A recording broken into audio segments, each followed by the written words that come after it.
Welcome to Discussions in the Afterlife. My name's Jim, And I'm Colleen. and today we are just telling ghost stories, just straight up ghost stories from our youth mostly. It's pretty good.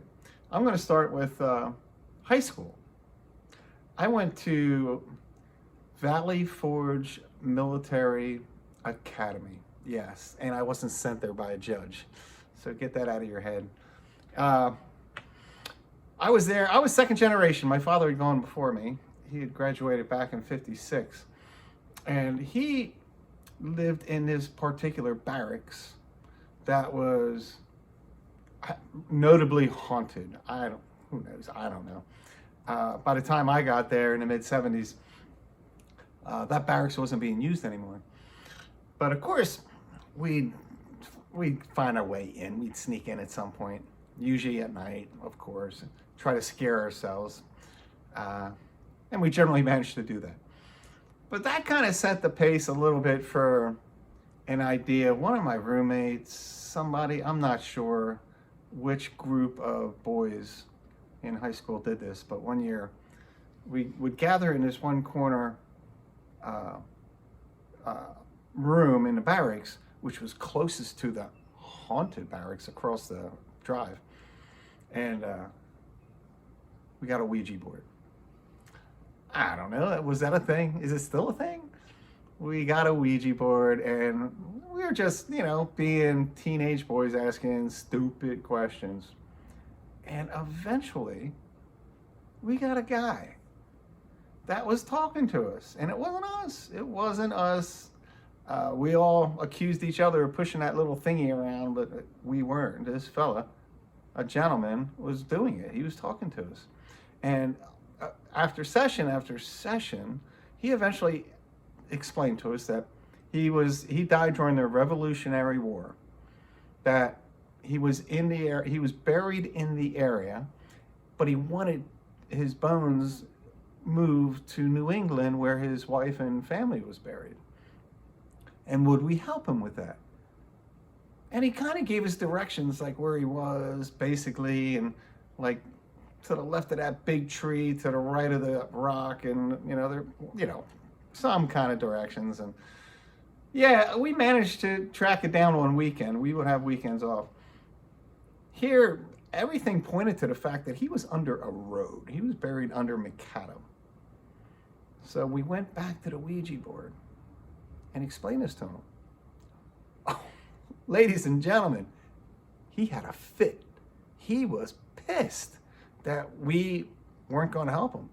And it was like, as violent as a board game can get. We were told years back that we had the understanding that we couldn't destroy the board. We couldn't just throw it away. So it was on me to take the board home one weekend when my parents picked me up, and I hid it in the basement of the Valley Hotel underneath a chest freezer. Nobody would ever find it until they moved the freezer. Then I'm off the hook, right? But then we're gonna move some years on now from that. Yeah, some years later, really, long after high school, I imagine, for Jim. I was spending time upstairs in the room that Jim and his girlfriend Penny were staying in above the restaurant. There's lots of rooms on the second floor. Yeah, lots of people were living up there in their own room and sharing like two common bathrooms in the hallway. And Jim was upstairs and his girlfriend was hanging there a lot. And she had this dog named Sam, and boy, it was the kind of dog that has like these big bulgy eyes, and he always looks like he's scared of something. But one night I was up there hanging out with Penny and Sam, her dog, and we're just hanging out. I guess we were getting ready to go downstairs to see Jim, who was tending bar, and all of a sudden, the loudest, heavy sounding boots, like boom, boom, boom, on wood, came down the hallway toward that door to come into the room. And it was like magnified. The sound was just so loud. We Nope. would get that a lot with those boot sounds. That would be just outrageously loud. Right, and it's carpeted. Outside that door, it was all wall-to-wall carpeting all the way down the steps to downstairs. So, of course, Penny and I like freaked out, and we grabbed whatever we needed and ran out the door, leaving poor Sam in The the dog. room. We left Sam behind. Yeah, one time I was in that room with Sam and Penny moved in with me there for a while. Imagine living in that 5 foot by 10 foot room with a girlfriend and her little dog. It was pretty ridiculous, but we did it. We were young. But one time, man, there was something in the upper corner. It was the exterior wall, upper corner by the ceiling that was freaking the dog out. The dog was staring at it, eyes more than bulging, and the dog was growling and was just very upset at that corner.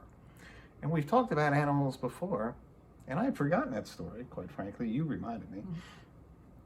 Yeah, animals are all about it. They're just so much closer to ghosts than what we are.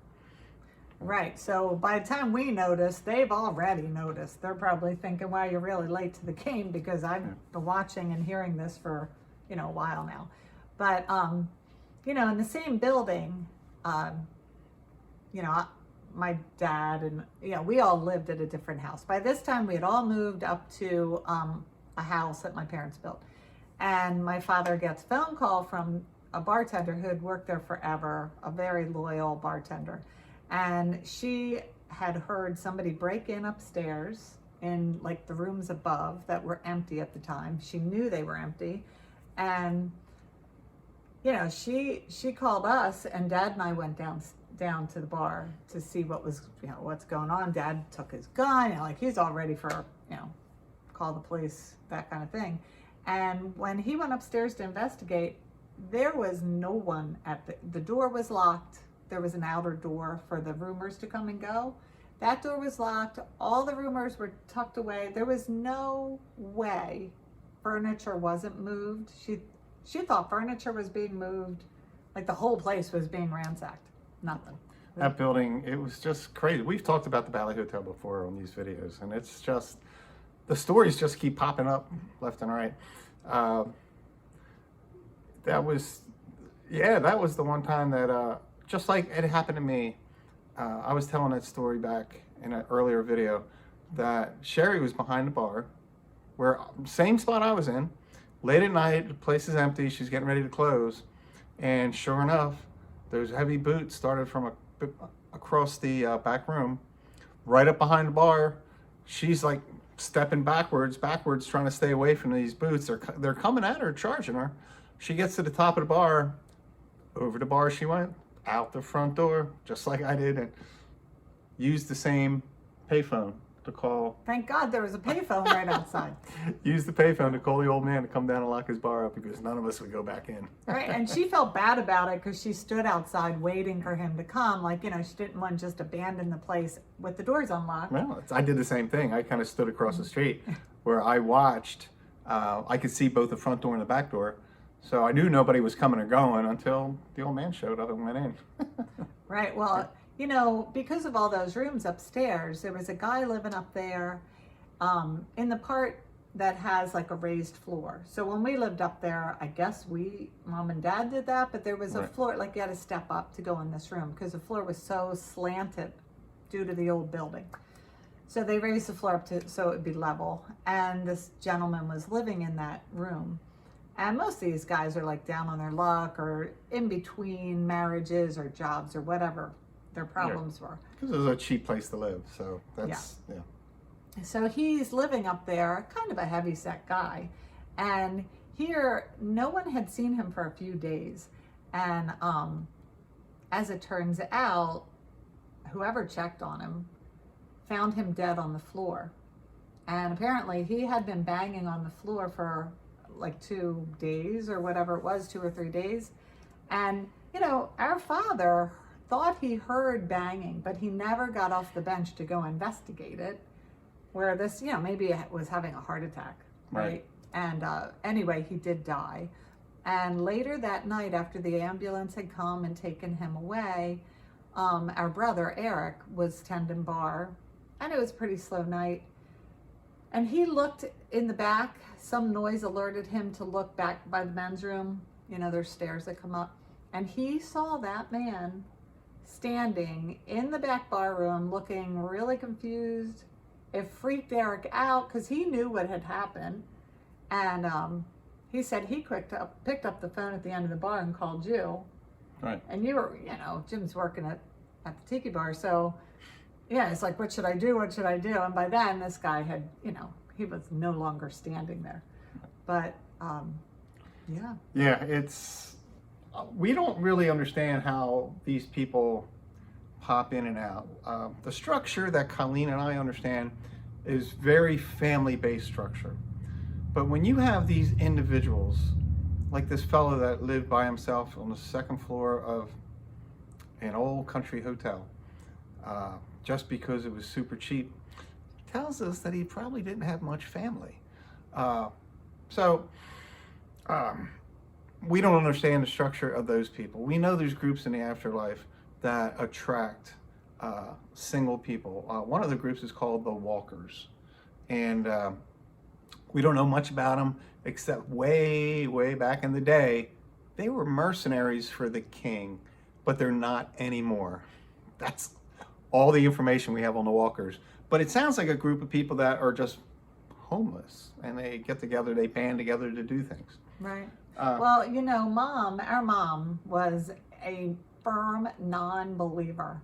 You know, she'd be like, oh, you people, you know, making stuff up or drinking too much or whatever. You know, she just thought we were, you know, it's a spooky building, so you're going to make up stories. Well, one of the first things I won her over, though, was that green dress. Oh, right. She saw a green dress go past the doorway in the kitchen where Mom worked. Mom cooked. And she went into the area where the dishwasher worked. And she knew she was in there by herself. But she thought maybe the dishwasher had come back because he forgot something or something. She is making up every excuse of what she might have seen other than something ghosty. Right. She asked everybody she could find, did you see, you know, whatever the person's name was? Right. Yeah, no, nobody had seen them. They left. Yeah, she was by herself, and it took her years to come to grips with that. Right. Well, here's another story that led Mom to finally give up her disbelief. So Mom was in the kitchen prepping for the night ahead, and she's on the prep side, so she's looking through like the counter where you hang all the slips and put the plates up for dinner, and she saw a man in whites walk right through the area where she's normally standing at the, you know, the grill and the broiler and stuff like that. And she said he was dressed like a chef, like all in white, and just kind of passed through there. Yeah, it was most likely the same guy I saw a couple times. I've talked about before in these videos, that guy in the white with a long horsey face. Mm-hmm. Yeah. Mm-hmm. Yeah, most likely. And then she would hear whistling, especially during the winter. Somebody would be in the kitchen just whistling away at their work, and she's the only one in there. And I know one time, like, you know, she heard whistling, but it was like, you know, you don't even think about it until you stop and think about it. And then you're like, wait a minute, all the windows and doors are shut, locked. I'm in here alone, prepping, and she kind of made her, you know, walked around to make sure she was alone. Mm-hmm. And that's where she started to believe. Somewhere right around there was like, all right. Right. You know. But then, I mean, it was such an odd building because there was just so much activity. Like, we'd sit down after work to have a drink, and there would be so much activity in the closed, dark dining room. Yeah. How crazy was that? And you would turn on the lights and go around and look. Yeah, because I thought for sure that, you know, somebody from the bar, they're lost looking for a bathroom. You know, they're kind of stumbling about looking for the ladies' room or the men's room, whatever. And yeah, sure enough, everybody took turns going in there. And you'd hear silverware and the bumping and thumping and sometimes talking. And table 13 was notorious. It was a little deuce by the wall. That always, the silverware was always messed up, and the glasses, like, things were just messed up. And that's the wall that they laid out a former owner, Horace Quigley. Yeah. They laid him out in his coffin along that wall. He owned the place for like 50 some years, so he was probably the longest term owner. So yeah, Horace is pissed that that table's in his way. Yeah, move the table. I'm laying out here. Yeah, it's it's really crazy, Colleen, about these old buildings. That's it's these public buildings attract people. The people in the afterlife are just like us. They want to have some fun. They want to have some company. They want to be in the mix. All the reasons people go to the bars as humans. Yeah, and I don't think they always have control of how loud they are, Right. or if you see them or not. I think they're kind of taken by surprise with their own inability to be quiet and invisible. Maybe they're new to being on that side, and they're just not sure how the whole thing works yet. And then we see them or hear them, and we think they're trying to scare us, and perhaps they're not. No, they're probably more like they're probably as scared as anybody. Right, because we're not like, oh, it happens to Jim and Colleen because they have like something special. No, it has nothing to do with us at all. It just happens to be that particular building. Right. Right. Exactly. People, don't forget to subscribe, thumbs up, share this, like this. And if you want more detail on all this ghosty stuff, discussionintheafterlife.com. Put a dash in between those words, and it will take you to our website where we post these summaries in huge detail. Some people I know personally get a kick out of reading the nuances of what we do as well. Thanks very much. It was a pleasure. See you next week. Yeah, thank you.